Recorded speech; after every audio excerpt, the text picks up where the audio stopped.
Okay, so now the next approach to Phillips curve is adaptive expectations approach. നമ്മളിവിടെ ഉണ്ടല്ലോ, ആദ്യം എന്താണ് adaptive expectation എന്നുള്ളത് നമ്മളങ്ങ് പഠിക്കുക.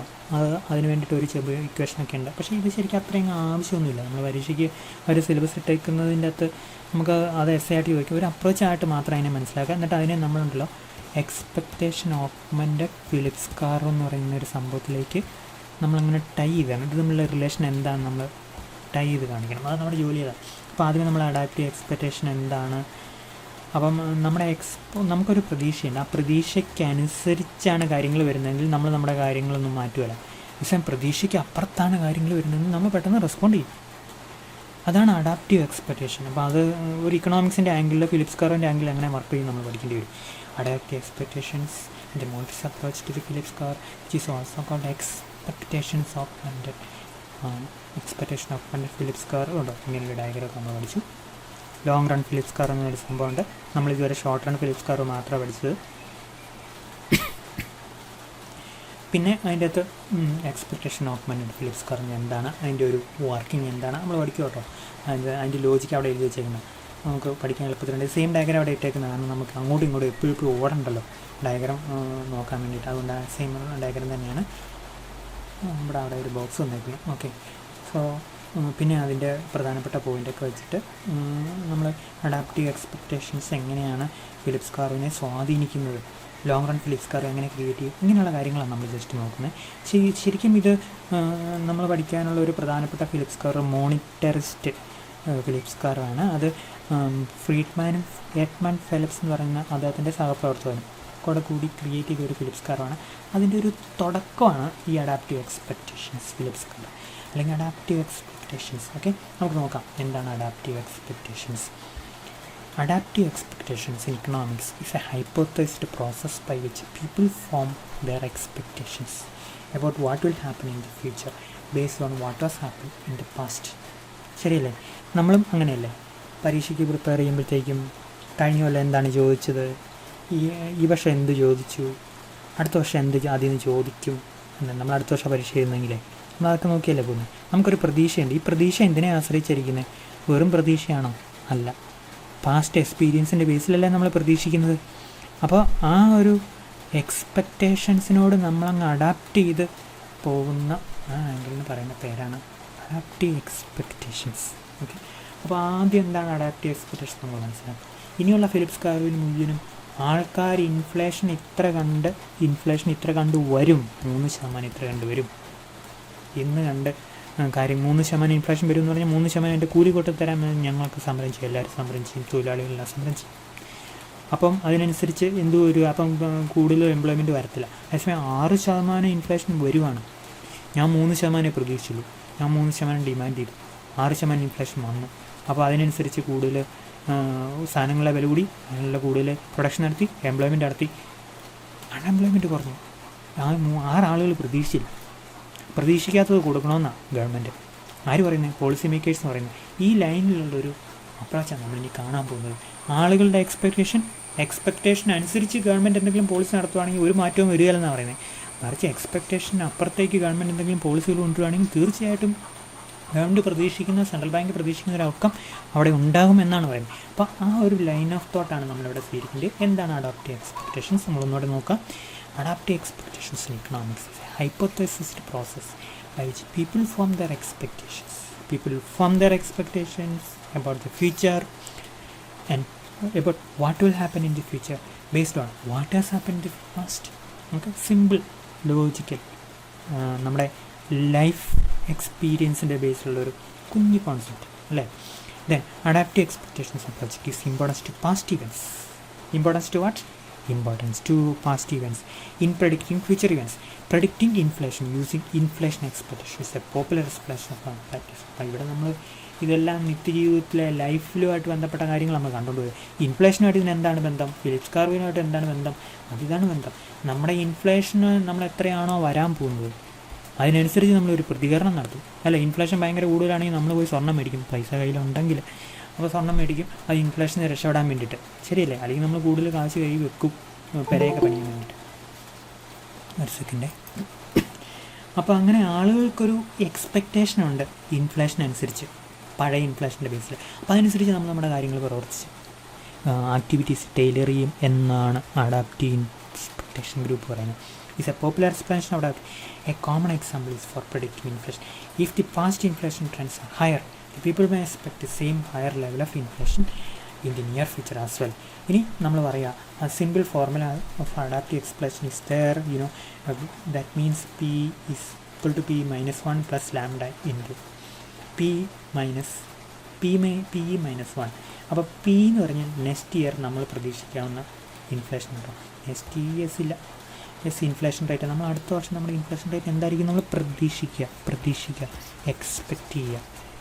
ഇനി P1 എന്ന് പറഞ്ഞാൽ ലാസ്റ്റ് ഇയേഴ്സ് എക്സ്പെക്റ്റേഷൻ അപ്പോൾ ദിസ് ഇയർ ഇൻഫ്ലേഷൻ, കഴിഞ്ഞ വർഷം ഈ വർഷം എന്നാ ഇൻഫ്ലേഷൻ വരുമെന്നാണ് ഞാൻ വിചാരിച്ചത്, അതാണ് P minus 1. അത് നമ്മൾ P എന്ന് കുറയ്ക്കണം. ഇനി P എന്താണ്? This years actual inflation rate, P ക്യാപിറ്റലാണ്, സോറി. അപ്പോൾ ഇത് ഈ വർഷത്തെ ആക്ച്വൽ ഇൻഫ്ലേഷൻ റേറ്റാണ്.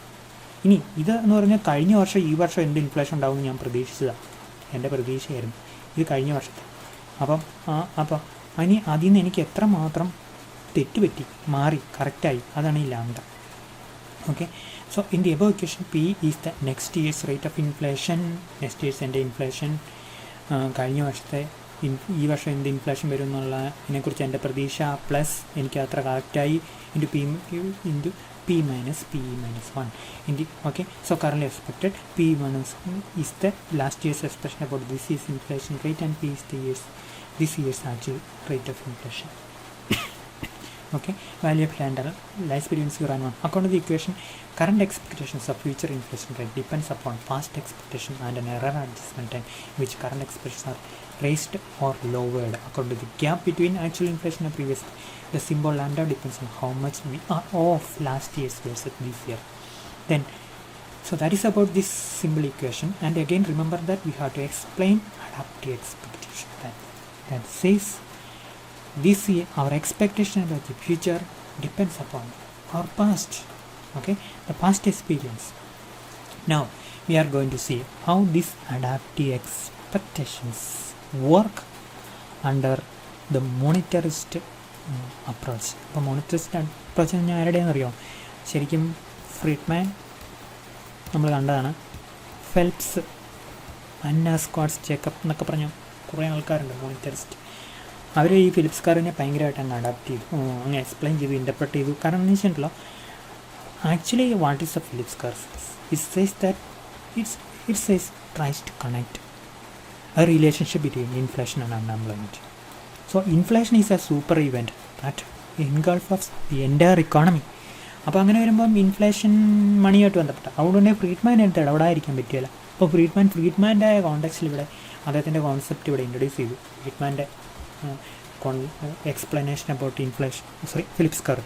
അപ്പോൾ ആ ഫിലിപ്സ് കർവിൽ അദ്ദേഹം പറഞ്ഞറിയാം, ആളുകൾക്ക് എപ്പോഴും എക്സ്പെക്റ്റേഷൻസ് ഉണ്ടെന്നാണ് പറയുന്നത്. അവിടെയാണ് അദ്ദേഹം അഡാപ്റ്റീവ് എക്സ്പെക്റ്റേഷൻസിനെ ഒരു പരിധി വരെ അഡാപ്റ്റ് ചെയ്തു. ഓക്കെ, അപ്പോൾ ഫിലിപ്സ് കർവ് എക്സ്പെക്റ്റേഷൻ അനുസരിച്ചാണ് മുമ്പോട്ട് പോകുന്നത്, അതിനനുസരിച്ചുള്ള റെസ്പോൺസ് ആയിരിക്കും എന്നാണ് പറയുന്നത്. അപ്പോൾ അത് നമ്മൾ എക്സ്പ്ലെയിൻ ചെയ്യുമ്പോൾ കിട്ടും. The concept of adaptive explanations let a monetarist to interpret the predictions of the Phillips curve. According to Friedman, workers have adaptive expectation. So the government can easily surprise them through unexpected monetary policy. ഇപ്പം inflation എത്രയായിരിക്കും? 6% ആയിരിക്കും എന്ന് നിങ്ങൾക്കറിയാം അല്ലേ? നമുക്ക് ചുമ്മാ ഇങ്ങനെ പത്രമൊക്കെ നോക്കുകയാണെങ്കിൽ ഇനി അടുത്ത പ്രാവശ്യം 6% വരും. ഇന്നലെ മിനിഞ്ഞാന്ന് അല്ലെങ്കിൽ കഴിഞ്ഞ വർഷം, ഇന്നലെ മിനിഞ്ഞാന്നല്ല, കഴിഞ്ഞ ക്വാർട്ടറിലും കഴിഞ്ഞ വർഷമൊക്കെ ഒരു 4 തൊട്ട് 6% ആയിരുന്നു. അടുത്ത ക്വാർട്ടറിലൊക്കെ വേണമെങ്കിൽ ഒരു 6% വരാം, 9% വരാമെന്ന് നമ്മൾ പ്രതീക്ഷിക്കില്ല. അപ്പം ഗവൺമെൻറ് 9% വരുത്തണം, അങ്ങനെ ഇൻഫ്ലേഷൻ കൂട്ടണം, അങ്ങനെ അൺഎംപ്ലോയ്മെൻറ്റ് കുറയ്ക്കണം. ആളുകളുടെ പ്രതീക്ഷയ്ക്കനുസരിച്ച് ഒരിക്കലും ഇൻഫ്ലേഷൻ കൊടുക്കരുത്. കാരണം ആ പ്രതീക്ഷയ്ക്കനുസരിച്ച് ആളുകളിങ്ങനെ ബെൽറ്റ് മുറുക്കി നിൽക്കുക റെസ്പോണ്ട് ചെയ്യാൻ വേണ്ടിയിട്ട്. അപ്പോൾ അൺഎക്സ്പെക്റ്റഡ് ആയിട്ടുള്ള പോളിസി കൊണ്ടുവന്ന ഇൻഫ്ലേഷൻ അൺഎംപ്ലോയ്മെൻറ്റ് ഡിസ്റ്റർബ് ചെയ്തിട്ട് അൺഎംപ്ലോയ്മെൻറ്റ് കുറയ്ക്കണം, ഇൻഫ്ലേഷൻ കൂട്ടി എന്നാണ് ആര് പറയുന്നത്? ഫ്രീഡ്മാൻ പറയുന്നത്.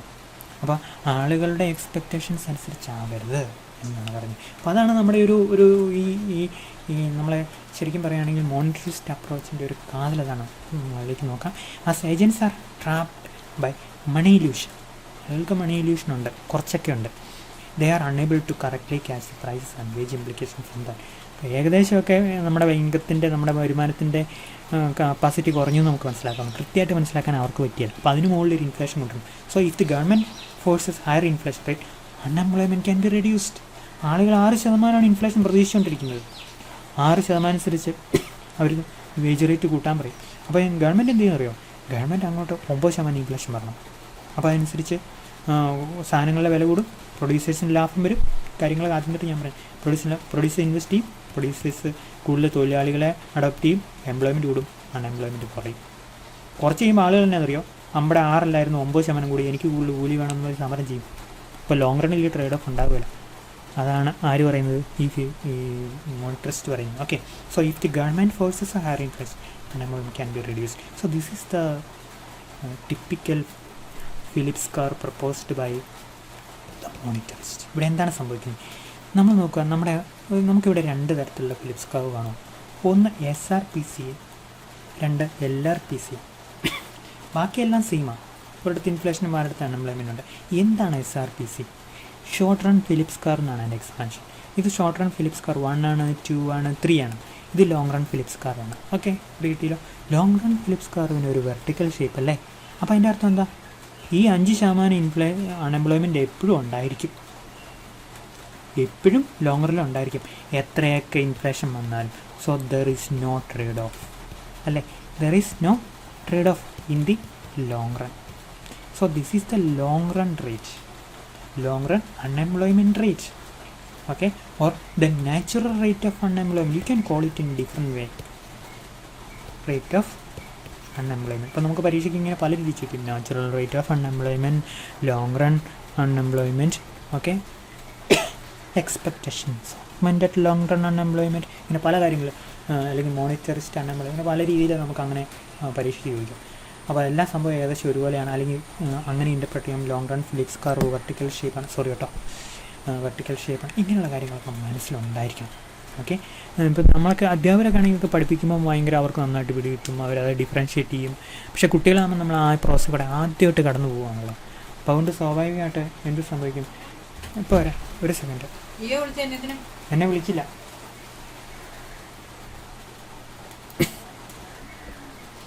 അമ്മയില്ല വന്നു കേട്ടോ. ഒരു സെക്കൻഡ് ഞാൻ ഡിലീറ്റ് ചെയ്യട്ടെ. നമ്മൾ പറഞ്ഞതിൻ്റെ ആ ഫ്ലോ അങ്ങ് പോയി.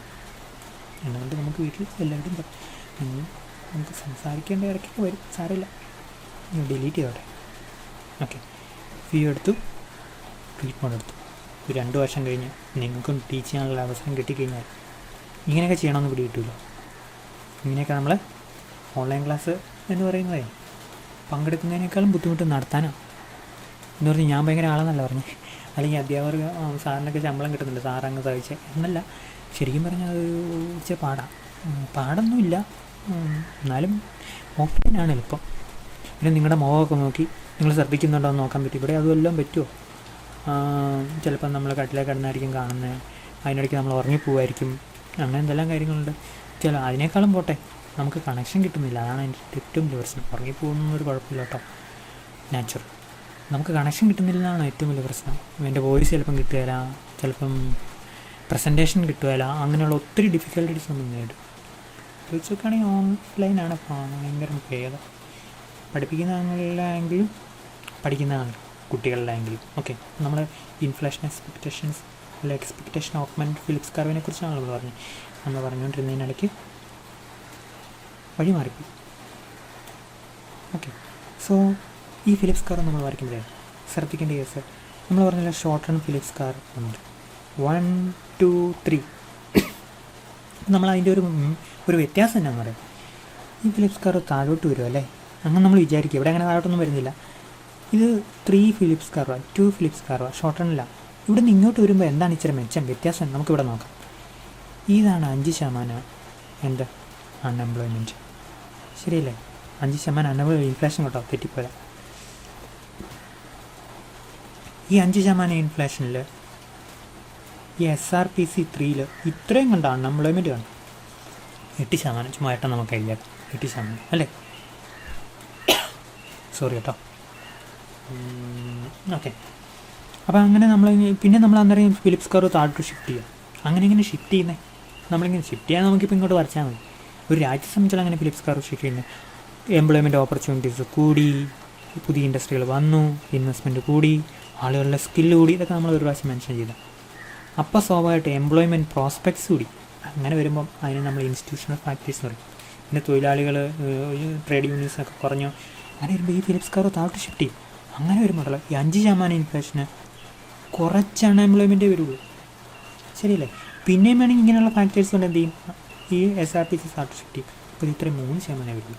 അങ്ങനെയാണ് താഴോട്ട് ഷിഫ്റ്റ് ചെയ്യുന്നത്. പക്ഷേ ഇതൊന്നും, ഈ താഴോട്ട് ഷിഫ്റ്റ് ചെയ്യുന്ന കാര്യങ്ങളൊന്നും നമ്മൾ എന്താ പറയുക, ഇത്രയും ഡീപ്പായിട്ട് എവിടെ പറയേണ്ട, ഈ ഫ്രീഡ്മാൻ്റെ അല്ലെങ്കിൽ മോണിറ്ററി സ്കൂളിൽ നമ്മൾ പറയേണ്ട കാര്യമില്ല. പക്ഷേ ഞാൻ അതെങ്ങനെ വർക്ക് ചെയ്യുന്നത് ജസ്റ്റ് നിങ്ങൾക്കൊന്ന് എലാബറേറ്റ് ചെയ്യുന്നുള്ളൂ.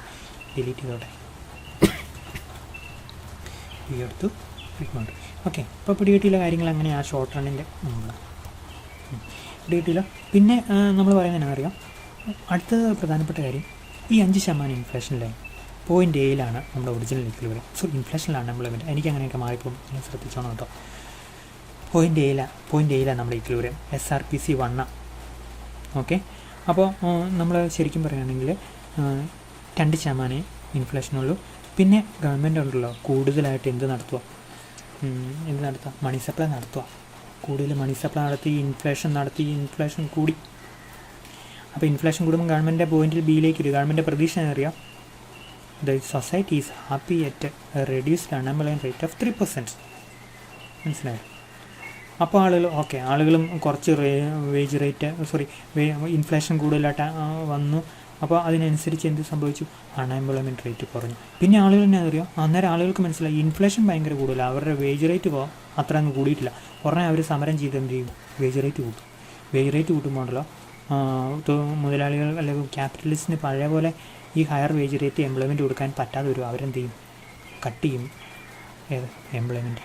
അപ്പോൾ അൺഎംപ്ലോയ്മെൻറ്റ് പിന്നെയും കൂടി 5 സ്ഥിരം വരും, പഴയ 5 പിന്നെയും പോയി. ഒരു വ്യത്യാസം എന്നാ സംഭവിച്ചെന്നറിയോ, ഇൻഫ്ലേഷൻ 5 പോയി, ഇൻഫ്ലേഷൻ കൂടിപ്പോയി. മര്യാദയ്ക്ക് 2 കിടന്ന 5 കൂടി. അപ്പോൾ നമുക്ക് പുതിയൊരു Phillips curve, short run Phillips curve കിട്ടുക. അപ്പോൾ ഇവിടെയും നമ്മുടെ അൺഎംപ്ലോയ്മെൻറ്റ് എത്രയാണ്, 5%. ഇങ്ങനെ ഈ പ്രോസസ്സിൽ കൂടെ ഡിയിലേക്ക് പിന്നെയും ഗവൺമെൻറ് കൂട്ടുക. ഇൻഫ്ലേഷൻ കൂട്ടി അൺഎംപ്ലോയ്മെൻറ്റ് കുറയ്ക്കാൻ വേണ്ടി ഡി ചെന്നു. പിന്നെ ആളുകൾ പറഞ്ഞാൽ സമരം ചെയ്ത് ഐയിലേക്ക് പിന്നെ ഇതാ തിരിച്ചു വന്നു. അവിടെ എന്താണ് 5% inflation. So in the short run the government can increase what we can say inflation to have a reduced unemployment, but ultimately the system will settle at a constant rate which you can call as the long run rate, or otherwise you can call a natural rate of unemployment. Here it is 5%. So whatever may be the process or the initiative taken by the government by increasing the level of inflation, so that the government expect a reduced unemployment rate. Actually unemployment in the long run will return to its stable position of 5%. Then here you can call this 5% as a long run unemployment or natural rate of unemployment, and you can get at the same time a different Phillips curve, which is vertical straight line, showing that there is no trade-off in the long run.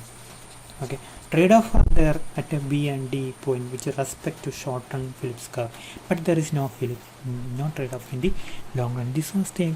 This was what we can say the policy prescription by the monetarist and inflation adaptive expectations group. The adaptive expectation group suggests that already people expected an inflation rate of 2%, but the government offered a high percent of 5. Okay, high 5%. People and they cannot differentiate 3% difference. They are ready to get low wage rate, and they are getting reduced unemployment or higher level of unemployment. But later people adapts with the 5% and demand for higher wage rate. Same trend happens. So here the policy has lot of limitations. Why? Because people adapts. People adapts to 5%. Government disturbs them with a 10%. Okay, initially people adapt with 2%. Government disturbs with a 5% high level of inflation. Then people find that 5% inflation is the normal inflation. So government again disturbs them or surprise them with a higher level of 10%. Then again people adapt. They find that their expectations goes up, and they find that 10% is a normal situation. Let us strike for higher wage rate, so that the benefit of employment increase or unemployment decrease comes down. The system returns to the long run natural rate of 5%. So the Phillips curve in the long run has a vertical straight line only because of the adaptations of the people. Okay, people adapt their expectation in line with the past inflation rate. Okay, past inflation rate, past inflation 2, past inflation 5, past inflation 10. Okay, I think you got the idea. Now we are going to the next part. Monetarist adaptive expectations and the Phillips curve. The monetarist school proposed adaptive expectations and expectation augmented Phillips curve. Actually, this Phillips curve is expectation augmented. You can say that people expect that law reduced 2%. People expected at B 2%, and people expect D at 5%, So people make adaptations and they make expectations to demonstrate the effectiveness of state central bank bank action on unemployment. ഒരു second correction നോക്കട്ടെ. ഏതാണ് not? Adaptive expectations അതിൻ്റെ അകത്ത് central bank എന്നുള്ളത് എത്രാമത്തെ പേജിലാണ് നോക്കട്ടെ? Page number 2. ഇല്ലല്ലേ, തിരുത്തലൊക്കെ മറന്നു പോകും, കണ്ടുപിടിക്കാനും പാടും. അപ്പോൾ സെൻട്രൽ എന്നുള്ള ഓർത്തേക്കുമ്പോൾ അവിടെ ഒരു എല്ലാം. Then the expectations augmented Phillips curve introduces adaptive expectations into the Phillips curve. These adaptive expectations were introduced in the Phillips curve monetarists led by Milton Friedman. Therefore, the expectations augmented Phillips curve was used to explain monetarist view of the Phillips curve. അപ്പോൾ മോണിറ്ററിസ്റ്റ് view of Phillips curve പറഞ്ഞാൽ നമ്മൾ ഇതാണ് ഇതിൻ്റെ, നമ്മൾ Edmund ഫിലിപ്സിൻ്റെ ഒക്കെ അതിൻ്റെ അകത്ത് ഇതല്ല ഇതിൻ്റെ അടുത്ത തിയറി നമ്മൾ ഒരു അതിനകത്ത് പറയും. പക്ഷേ അതിൻ്റെ റൂട്ട് എന്ന് പറഞ്ഞാൽ ഈ അഡാപ്റ്റീവ് എക്സ്പെക്ടേഷൻ എന്ന് പറഞ്ഞാൽ monetarism embrace adaptive expectation theory proposing that people would stumble once or twice on the same step. ഒരു പ്രാവശ്യം 2 പ്രാവശ്യമൊക്കെ തട്ടി വീഴും, എല്ലാ പ്രാവശ്യവും തട്ടി വീഴുകയില്ല. ഒരു പ്രാവശ്യം അവർക്ക് മനസ്സിലാവും, അവർക്ക് തോന്നും 2% ഇൻഫ്ലേഷനോ 5% ഇൻഫ്ലേഷനൊന്നും അവർ പ്രതീക്ഷിച്ചില്ല, ഉടനെ തട്ടി വീണു. പിന്നെ അവർക്ക് മനസ്സിലായി 5% ഇൻഫ്ലേഷൻ. അപ്പോൾ അങ്ങനെ, but not a third. In this way, if the government decided for an expansion of monetary policy, inflation would rise and unemployment fall based on the Phillips curve. Okay, however, second and third time around, agents would be quick to associate higher inflation with rising salaries in a vicious circle. പെട്ടെന്ന് salary demand ചെയ്യും. And just their behavior accordingly based on past experience. They would anticipate that inflation would drain their purchasing power accordingly and monetary policy would have little effect if this graphically. ഇത് തന്നെ കേട്ടോ. Okay, അപ്പോൾ ഇങ്ങനെയുള്ള കാര്യങ്ങൾ പിന്നെയും പറയാനാണ്, അത് നമ്മൾ എക്സ്പ്ലെയിൻ ചെയ്തിരുന്നുള്ള വലിയ സംഭവമൊന്നുമില്ല, നിങ്ങൾ ഓർത്തിരുന്നാൽ മാത്രം മതി. Or after a short period, agents will begin to associate expansion policy with inflation, which means drain the resources. ആ സെയിം കാര്യങ്ങൾ തന്നെ നമ്മൾ പറയും. In the long run, inflation has little effect on unemployment and vice versa. Okay, അപ്പോൾ ഇതാണ് ഇവർ പറയുന്നത്. In summary, monetary sustain that Phillips curve will hold up in the short run but not in the long run. അതായത് trade off short റണ്ണിലേ കാണുള്ളൂ, long റണ്ണിൽ ഇതായിരിക്കും, not trade off. Okay, ഇതാണ് ഇവരുടെ കാഴ്ചപ്പാട്. Now we are going to see capsule type idea about what rational expectations set. Okay, rational expectations, John മൂത്ത്, Robert Lucas, ഇങ്ങനെ പറഞ്ഞ കുറേ ആൾക്കാരുണ്ട്. അവർ പറഞ്ഞാൽ എന്നാ അറിയാം, അതായത് അവർ പറഞ്ഞ് ഒരു കാരണവശാലും ആളുകൾ ഷോർട്ട് റണ്ണിൽ പോലും അവർക്ക് തെറ്റിദ്ധാരണയില്ല. അവർ പെർഫെക്റ്റ് 5% ഇൻഫ്ലേഷൻ, ഓക്കെ 5% മണി ഞങ്ങൾക്ക് എന്ത് കൂട്ടണം, വേജ് റേറ്റ് കൂട്ടണം, 10% ഉടനെ 10%. അതുകൊണ്ട് ഒരു കാരണവശാലും ഷോർട്ട് റണ്ണിൽ പോലും എന്തുണ്ടാവുകയില്ല, ഈ ട്രേഡ് ഓഫ് ഉണ്ടാകുകയില്ല എന്നാണ് ഈ റാഷണൽ എക്സ്പെക്റ്റേഷൻസ് എന്ന് പറഞ്ഞ ഗ്രൂപ്പ് പറഞ്ഞത്. അവരുടെ തീരെ നമ്മൾ പിന്നീടാണ്, ഇപ്പോഴല്ല കേട്ടോ, അത് ഞാൻ ചുമ്മാ ഇട്ടെന്നുള്ളൂ. നമ്മൾ പിന്നീട് നമ്മൾ റാഷണൽ എക്സ്പെക്റ്റേഷൻസ് വളരെ സീരിയസ് ആയിട്ട് നമ്മൾ നോക്കും കുറച്ചുകൂടെ കഴിഞ്ഞാൽ.